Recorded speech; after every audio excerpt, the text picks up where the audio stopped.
Shall we begin?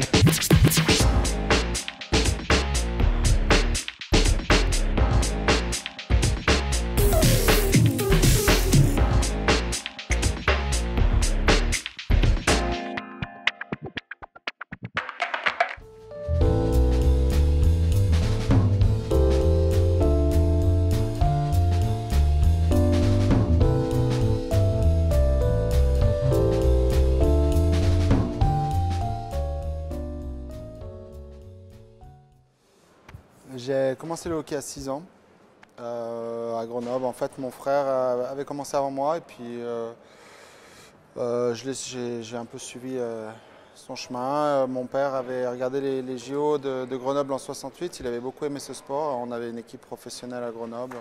Il nous avait amené voir les matchs. Puis on avait aimé avec mon frère. Oh, c'est la vitesse.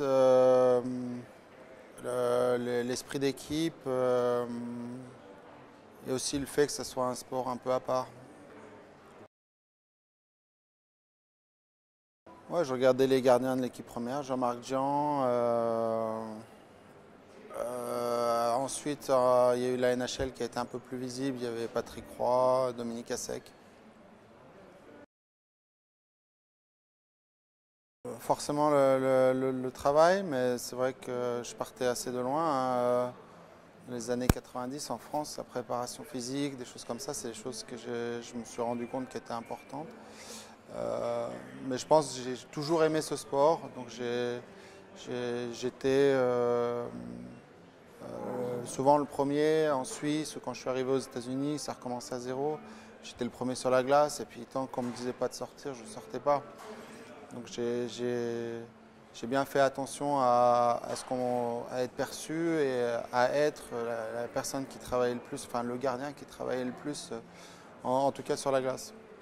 Je pense qu'il faut trouver un équilibre entre la motivation et le détachement et ne pas tomber trop dans l'un ou trop dans l'autre pour garder à la fois un esprit vif et puis à la fois une façon de dire bon bah let's go et advienne que pourra, quoi. Il y a eu plusieurs étapes, je pense, quand on parle de l'équipe de France. Il y a eu des années, il y a eu les années où on est intégré. C'était aussi les belles années où l'équipe de France a été avec des Franco-Canadiens, les Bozons, les Pouget, les Barins. Et puis quand ils sont partis, il y a une année où ça a été sur nos épaules, les générations 75-80, on va dire. Et ça a été des années aussi un peu difficiles, mais maintenant c'est vrai que de pouvoir être compétitif avec, de finir en gagnant des matchs au mondial et de se battre pour faire des quarts de finale, j'ai envie de dire, c'est quand même des choses qui font plaisir et on a envie d'être dans ce groupe. Ça n'a pas changé l'esprit de groupe, ça c'est aussi une autre fierté. Et voilà, je pense que l'équipe de France m'a donné beaucoup, beaucoup aussi personnellement, donc c'est normal pour moi de continuer.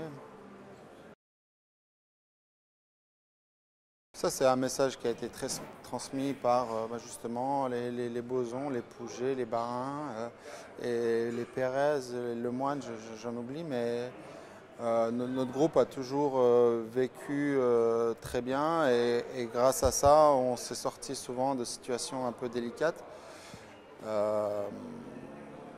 On met souvent nos égos de côté quand on est en équipe de France. On fait tout pour que l'équipe soit performante.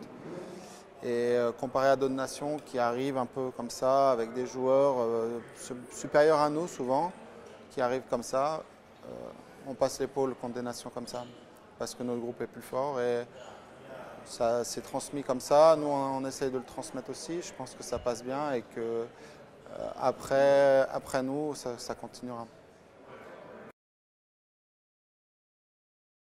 C'est à la fois une vitrine, à la fois nous, on est super excités de pouvoir jouer chez nous. Je crois qu'on a envie vraiment de montrer notre sport. On a envie que l'événement soit beau, qu'il y ait à la fois les gens qui viennent d'autres pays supporter leur équipe soient contents d'être là. Et quand on est à Paris, on a quand même un super objet pour vendre le truc. Je pense que il y a moyen de faire un super événement vraiment. Voilà, après, il ne reste plus qu'à avoir des résultats, qu'il y ait cet engouement derrière nous et la fête sera réussie. Venez faire la fête, les autres pays, la Suisse, j'espère qu'ils seront là. Non, ça va être un bel événement et vraiment on a hâte que tout le monde participe et qu'on montre comme notre sport est beau. Non, c'est incroyable, c'est vraiment des belles mascottes. Je pense que pas toutes les organisations se cassent la tête autant à trouver des icônes comme ça, mais ça parle à tout le monde. Et ça va sûrement aussi donner envie aux enfants de venir voir un petit peu ce qui se passe et on espère donner envie de jouer au hockey aux générations futures. Venez nous rejoindre ensemble pour 2017.